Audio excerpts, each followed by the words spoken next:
Things are out of control nowadays. There must have been some previous era when everything was perfect. The good old days. Bah, that's dead wrong. If you believe in the good old days, where do you place it? Jason Pfeiffer decided to find out, so he asked Donald Trump supporters, and they were all longing for the 1950s. But then Jason Pfeiffer looked into the 1950s, realizing that people back then did not think they lived in the good old days. They were thinking more about political and racial tensions, the threat of immediate nuclear war, and mindless consumer-driven students. They were longing for the 1920s. But in the 1920s, people worried that the radio, recorded music, and the automobile, they were destroying the traditional way of life. They were longing for the late 19th century. But back then, people worried that a faster pace of life resulted in chronic anxiety. They thought the good old days were before the Civil War. But back then, they thought the good old days were in the Revolutionary era. But in that era, people made the revolution because they thought they lived in a horrible era. So Jason Pfeiffer continued to trace the idea of the good old days back in history like this, all the way back to Mesopotamia, 5,000 years ago. Pretty soon after mankind invented the written language, they wrote that now things are horrible. There must have been some previous era when everything was perfect. If you like to lose weight, you should use a smaller plate when you're eating, says the behavioral economist Richard Thaler, winner of the Nobel Prize in Economics 2017. But in this instance, he's dead wrong. Bigger plates are supposed to result in unconscious overeating. It's a famous example of the importance of the choice architecture, mentioned in Thaler's book Nudge, for example, a book which asks the government to improve on this architecture to guide our decisions. But in a recent analysis of 9 experiments with manipulated dishware, researchers couldn't find any consistent effect on food intake. And in a new study on popcorn bowl sizes, it turned out that those who had a smaller bowl actually ate more popcorn than those with a big one. It seems like the researchers are on their way to discover a phenomena called second helpings. If you have a smaller plate, you go back for more. Behavioral economics has taught us that humans are not always rational. We're short-sighted and we often pay more attention to fun and memorable examples than to accurate ones. That's good. Just keep in mind that goes for behavioral economists as well. Free marketeers love to point out that world poverty is declining faster than ever. But that's not because of free markets. It's because of government redistribution. Nope. That's dead wrong. The people over at Our World in Data, which by the way is a wonderful project and you should really look into it, they recently published this chart which shows how social spending increased in Western countries dramatically after the 1950s. So the amazing reduction in poverty took place while redistribution increased to an all-time high. More than a story of free market capitalism, as they put it. Pretty convincing. Until you realize that they're talking about 2 different groups of countries. Social spending increased dramatically in rich countries, but the simultaneous poverty reduction took place in the poor countries. So the interesting question is, when did extreme poverty decline in now rich countries? Well, it started decreasing in the mid-19th century as the Industrial Revolution increased incomes. In 1900, it was below 20%. And in the next few decades it all but disappeared. Extreme poverty was gone from the Western world before the welfare state. Mostly a story about free market capitalism after all. Some people think that vaccine against measles cause autism and refuse to vaccinate their kids. They are dead wrong. It's nonsense. It's dangerous nonsense. This myth is based on an article by Andrew Wakefield in the medical journal The Lancet in 1998, but no other study confirmed it. After a while, it turned out that Wakefield had been paid by lawyers who sued over alleged vaccine damage, and he had manipulated the study. The article was retracted by The Lancet, and its editor called the article utterly false. But the damage was done. Vaccination compliance dropped in many countries, and we saw more cases of measles and more deaths. So what explains the increase in autism? We don't know for sure, but if we don't know, we don't make stuff up. We do more research. It might even be that there is no real increase. It's just that we pay more attention to it nowadays. One study showed that symptoms of autism were stable at the same time as we saw the rise in autism diagnosis. So what are you waiting for?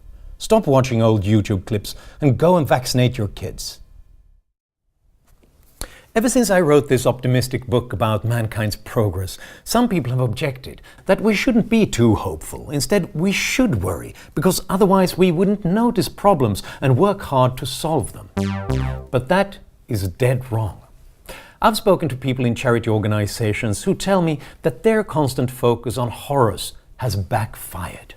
It worked well in the short run to tell people about all the problems in the world. It got people to send their checks. But after having given people the impression for 60 years that the world is falling apart, they start hearing the response, so why should we bother? If nothing ever improves, no matter what we do, the result is not action, it's despair. The charity organization Oxfam Sweden understood this and even started a campaign against what they call progressophobia, our unwillingness to look at the facts on how the world has improved when it comes to wealth, health, literacy, and so on. Because they understood that if we don't believe in the future, we won't invest in it. The next time you hear me say dead wrong, it's for the 100th time. Yes, for 100 weeks now, we've been exposing stupid myths that people believe in. You'd be forgiven for getting the impression that people are just stupid and ignorant. But that is, come on now everybody, 3, 2, 1, dead wrong! People aren't stupid. Look at what they do all day. How they create new knowledge, how they invent new technologies and business models, how they tend to the sick, how they teach to the young, how they create more goods and services in a day than we used to do in a month. But with all these things going on, it's hard to keep up with what everybody else is doing. That's rational ignorance. Why bother about what everybody else is doing if you can't change this yourself? And this leads us to being fairly ignorant about economics and politics. As the economist Brian Kaplan has pointed out, we consistently underestimate the benefits of globalization and trade, for example. But here comes a problem. Just because you ignore the government doesn't ignore you. And when it intervenes with all its coercive power, it replaces all these millions of ideas and experiments with just one idea from the top. And if it's a bad one, we all suffer. So we have to fight it. We have to continue doing this and expose myths and falsehoods every week to make the world safe for all these millions of people to be smart in their own way. So stay tuned for another 100 episodes of Dead Wrong. President Trump has imposed a 30% tariff on imported solar panels to make America great again. At last, light in the end of the dark tunnel for the US solar industry. Dead wrong. The American solar industry is huge. 260,000 people work there. But they're not producing solar panels. They're installing them, and they're in sales and development. Some of them are manufacturing stuff, but only 2,000 of them are producing solar panels. The rest of them are producing metal racking systems and high-tech inverters and machines that track the movement of the sun and so on. And what made this industry possible? Simple. Cheap imported solar panels. That's what made it possible for solar to be cost competitive with other energy sources. And the Trump administration is now sabotaging this. And perhaps it creates or saves a few hundred jobs for people who produce solar panels, but at the cost of perhaps 23,000 fewer jobs in the solar industry as a whole, according to the Solar Energy Industries Association. Protectionism is the intellectual equivalent of a solar eclipse. A computer program recently taught itself how to play chess, and after 4 hours it was so good that it beat the hitherto best chess computer by 28 wins against 0 defeats. Our robot overlords are here, and we humans have nothing to contribute. Only that's dead wrong, at least for the foreseeable future.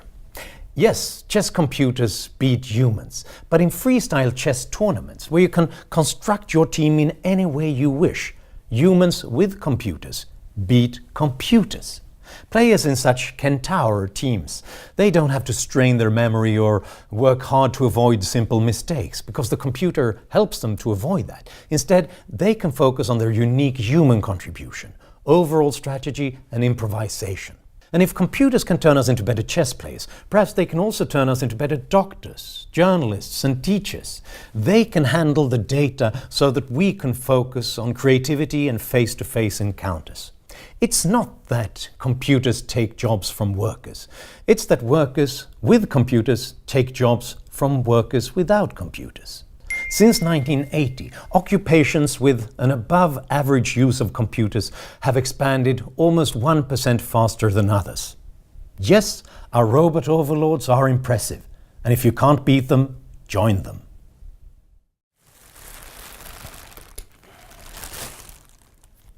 These kill our planet. We should tax them, ban them, just avoid them and start using paper bags or cotton bags instead.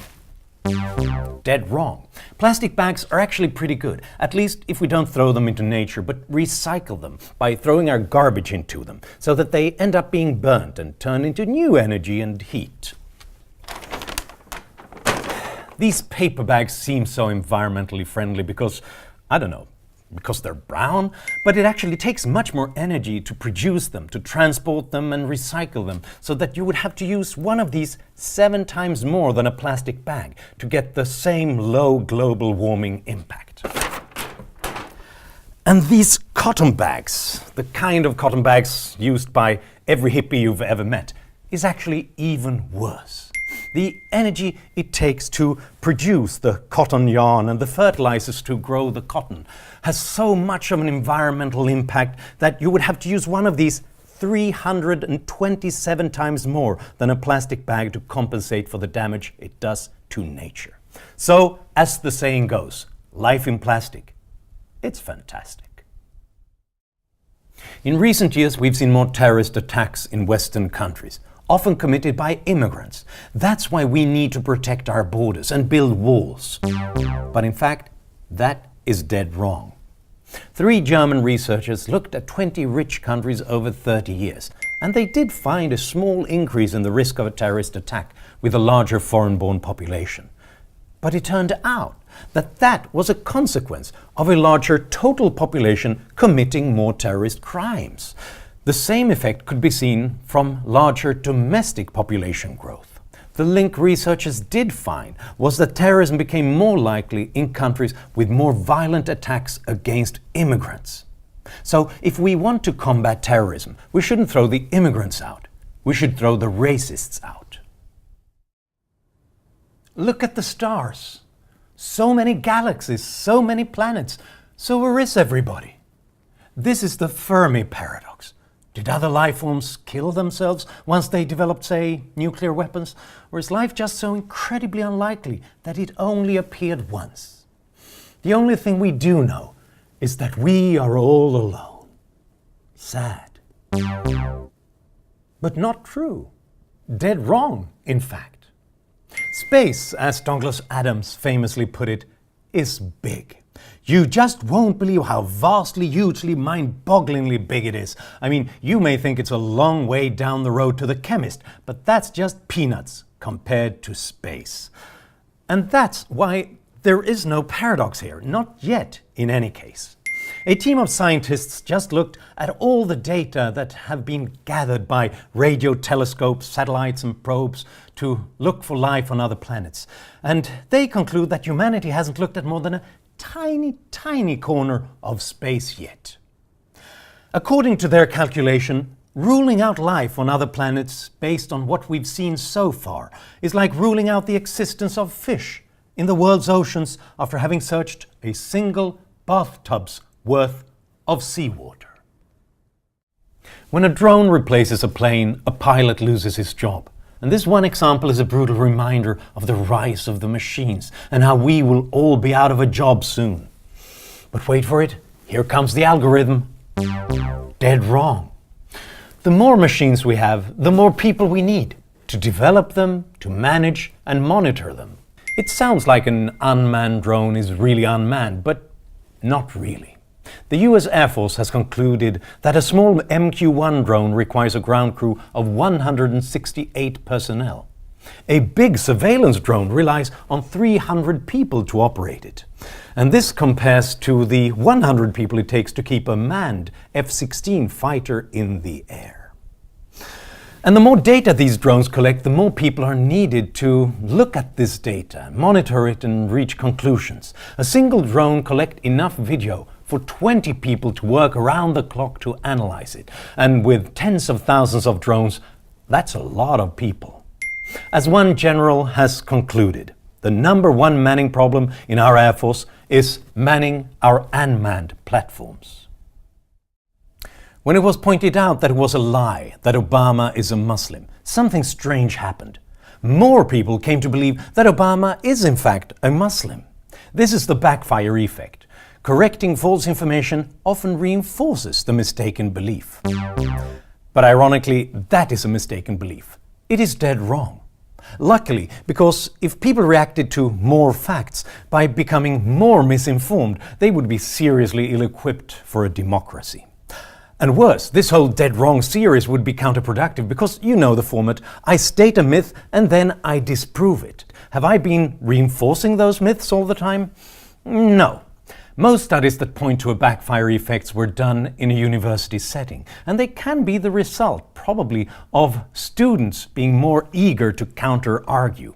But those studies are surprisingly difficult to replicate. Recently, researchers presented more than 10,000 subjects with 52 controversial issues of potential backfire effect, and they didn't find any. For 9 out of 10 issues, corrections significantly improved the respondents' accuracy, even when doing so forced the respondents to separate from their political beliefs. You, dear viewer, is a case in point. When I explain that the backfire effect has no facts to back it up, you don't believe more in the backfire effect, do you? Do you? No one listens to anyone else online. We're stuck in internet filter bubbles where we only hear things that reinforce our old beliefs. Well, that might be the consensus amongst your friends, Bubble Boy, but the whole idea is dead wrong. Researchers haven't found any evidence that filter bubbles are more common in this digital era. Only 10% of social media accounts are used mainly to follow people who share your own beliefs. And this group always existed in the pre-digital era as well. 2 economists composed an isolation index to see how isolated we are from the point of view of other people in different settings. And it turns out that those who follow news mainly online are more exposed to the points of view of others than those who read them in the newspapers. And do you know where the isolation index is the highest? In workplaces, in the neighborhoods where you live, amongst family and friends. So there are no filter bubbles, there are dinner table bubbles. So the reason why it sometimes gets ugly online is not that we're isolated from other beliefs there. On the contrary, it gets ugly because we're exposed to other beliefs all the time, day and night, and that's a little bit scary. 6-year-olds prefer to throw out rewards rather than distribute them unequally to 2 boys who have cleaned their room. Even kids know it. Inequality is unnatural. We humans hate it. Nope, dead wrong. We don't hate inequality, we hate unfairness. When people are being asked about the perfect distribution in a society, they don't want equality. And that goes for people in most countries, people on the left and on the right, young and old. On average, they say that the best distribution is something like 4 times more wealth to those in the top 20% than for those in the bottom 20%. And even 50 times more if you phrase the question a little bit differently. Because most people think that work, effort and risk-taking should be rewarded. Take a closer look at those 6-year-olds, and this explains their preferences as well. They only want to throw out unequal rewards when they are being told that those 2 boys cleaned their rooms in a similar way. But when they're told that one of the boys worked much harder, they want to reward him more, and they prefer more to him than equal pay. As 3 researchers recently summarized the data, humans naturally favor fair distributions, not equal ones. And when fairness and equality clash, people prefer fair inequality over unfair equality. Thank you, Bono. Thank you, Bob Geldof. Thank you, IMF, World Bank and religious societies all over the world. Thanks to you, heavily indebted poor countries got debt relief in 2005. So now their debts are sustainable and the future is bright. I hate to say this, but it's dead wrong. Yes, we all cheered when the debts were wiped clean in 2005 because we saw a bright future. But what do you think corrupt governments in those countries saw?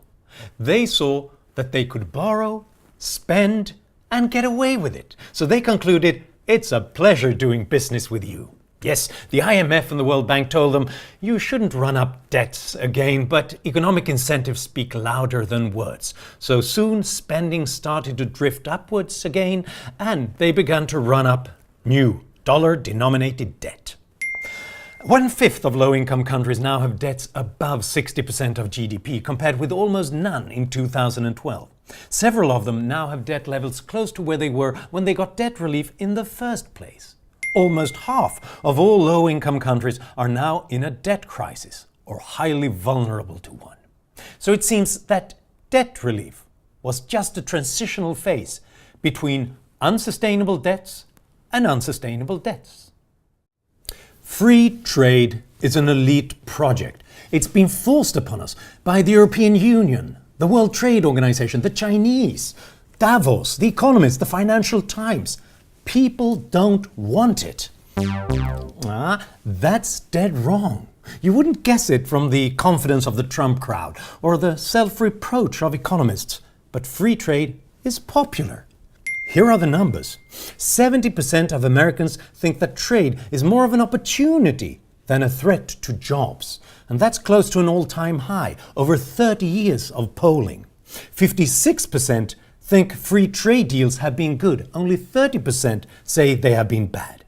Only a quarter say that raising tariffs will save jobs. And even in the Rust Belt, a plurality say that tariffs are bad for them and their families.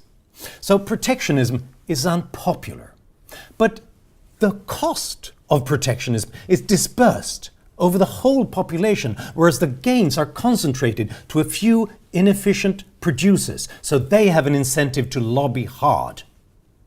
So protectionism, it's an elite project. It's been forced upon us by a small, tiny elite of greedy producers. People don't want it. Elon Musk warns that artificial intelligence is more dangerous than nukes. Watch out for super intelligent robots because they'll think of us as rivals and then they'll kill us to take over the planet. Dead wrong.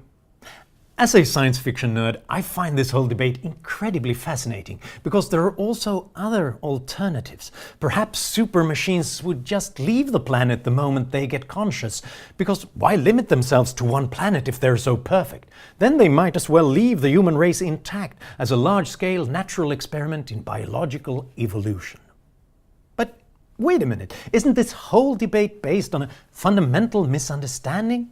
As Steven Pinker points out, the robots will kill us all scenario makes about as much sense as the worry that since jet planes surpass the flying ability of eagles, one day they will swoop out of the sky and seize our cattle. Being intelligent is not the same thing as having a particular goal or a motivation. Even if we invented super machines, why would they want to take over the world? It just so happens that intelligence in one species, Homo sapiens, is the result of natural selection, which is a competitive process involving rivalry and domination. But a system that is designed to be intelligent wouldn't have any kind of motivation like that. Good for the world, bad for science fiction writers. To those who have everything, more shall be given. Global inequality just keeps growing. Rich countries get richer and poor get poorer. Nope, that's dead wrong. At least it's dead wrong now. It used to be true. For 150 years, poor countries lost ground to rich countries. And that was a bit of a mystery to economists, since it should be easier to catch up than to find new paths to growth, for example by using technologies and practices developed elsewhere. But it didn't happen. So in the 1990s, economists concluded that the world is an unequal place and the norm is divergence big time. But just as they did, the world changed. A new paper from Center for Global Development looks at 3 different datasets of global income per capita. And they all show that poor countries started growing faster than rich countries in the 1990s. These economies had only grown slower because they had been held back by horrors like communism, protectionism, and war. Once they started to escape them, they accelerated and prospered. Since the Berlin Wall fell in 1989, global inequality as measured by the Gini coefficient has declined for the first time since the Industrial Revolution, from 67 to 57. The unequal distribution of wealth is a result of the unequal distribution of capitalism. Those who have capitalism grow rich, those who don't stay poor. We need a big, beautiful wall to protect American communities and stop immigrants from taking advantage of the US economy. Nah, that's dead wrong. And we know that it's dead wrong because the US has already built a wall. Between 2007 and 2010, almost 30% of the border was blocked by reinforced fencing. It did not stop many immigrants, though. Researchers have found that the long-run number of Mexicans living in the US was reduced by less than 83,000 people. That was enough, however, to do serious damage to the US economy because it reduced the number of workers and it reduced the specialization that would have made US workers more productive. For each fewer immigrant in the United States, real GDP declined by $30,000. And this does not include the cost of building the wall at $2.3 billion, excluding maintenance. Much more costly than expected, which is usually the case with gargantuan government projects. There is a silver lining for nationalists, however. Mexico did pay for the wall. Not directly, of course, but Mexicans pay for it with reduced life opportunities and more poverty. Trump's wall would, of course, be much bigger.